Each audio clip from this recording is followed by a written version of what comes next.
नमस्कार। यूपीएससी की तैयारी में कई ऐसे विषय हैं जो बहुत अहमियत रखते हैं और आज हम ऐसे ही एक टॉपिक की बात करने वाले हैं, जैव विविधता। देखिए, इसे सिर्फ पर्यावरण का एक चैप्टर समझने की गलती नहीं करनी है।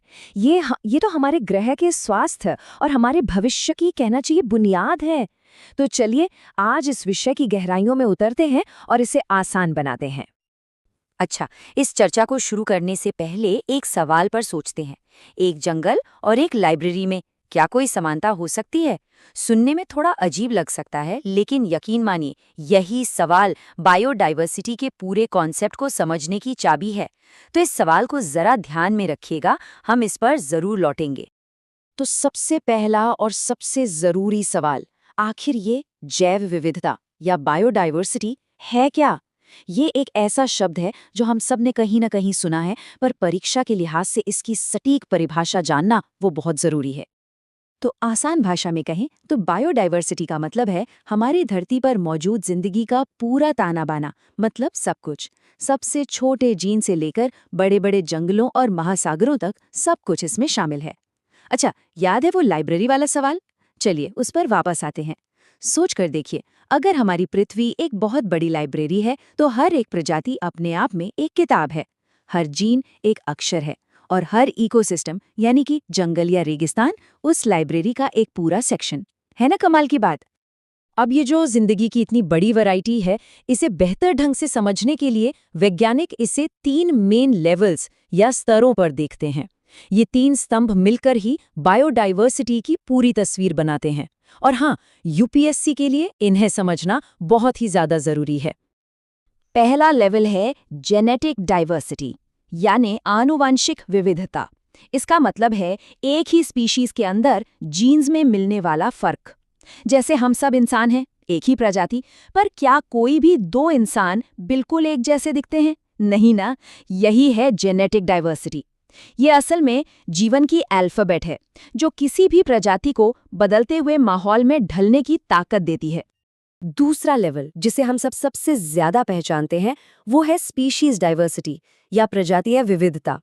इसका मतलब बहुत सीधा सा है, किसी एक जगह पर कितने अलग अलग तरह के जीव जंतु, पेड़ पौधे और छोटे छोटे माइक्रो ऑर्गेनिज्म मौजूद हैं।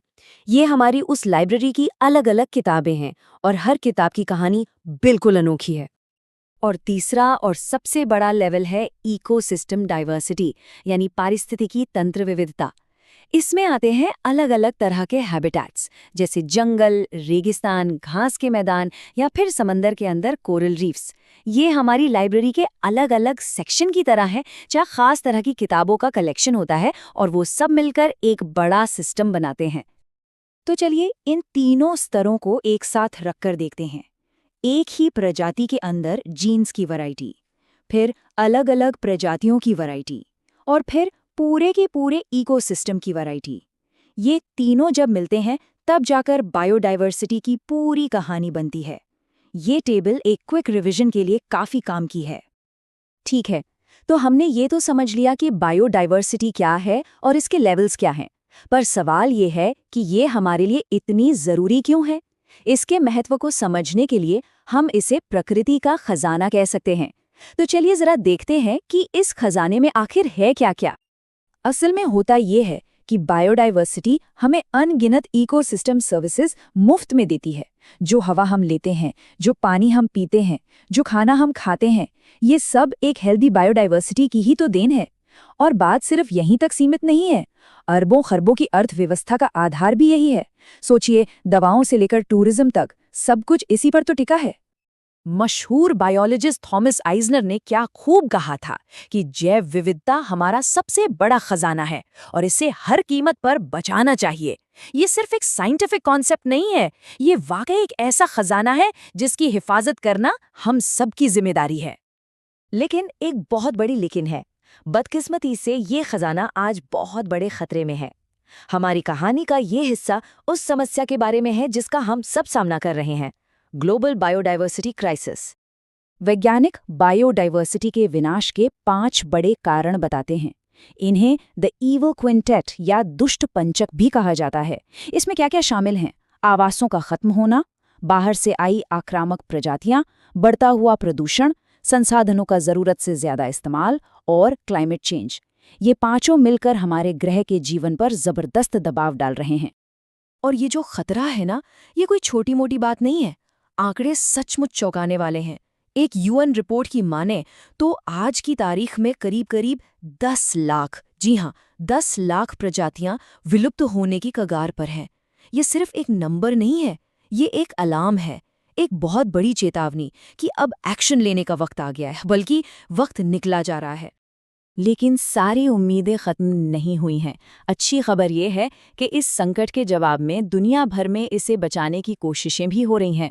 तो अब हम अपनी कहानी के समाधान वाले हिस्से पर आते हैं और देखते हैं कि इस अनमोल खजाने को बचाने के लिए आखिर किया क्या जा रहा है।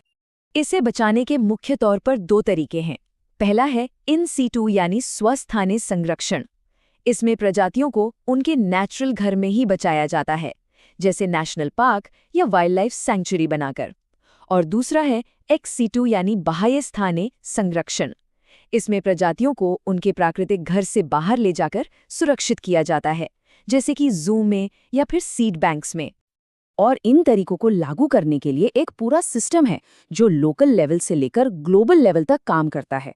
शुरुआत होती है प्रोटेक्टेड एरियाज बनाने से, फिर आते हैं राष्ट्रीय स्तर पर बने कानून जैसे हमारा वाइल्ड लाइफ प्रोटेक्शन एक्ट, और सबसे ऊपर है अंतर्राष्ट्रीय समझौते जैसे कन्वेंशन ऑन बायोलॉजिकल डाइवर्सिटी यानी सीबीडी, जो पूरी दुनिया को एक साथ मिलकर काम करने के लिए प्रेरित करता है। तो इस पूरी चर्चा के अंत में एक सवाल हमें सोचने पर मजबूर करता है।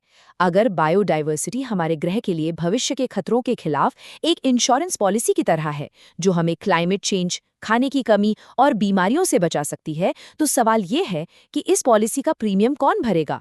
क्या ये सिर्फ सरकारों की जिम्मेदारी है, या बड़ी बड़ी कंपनियों की, या फिर हम सबकी एक सामूहिक जिम्मेदारी है?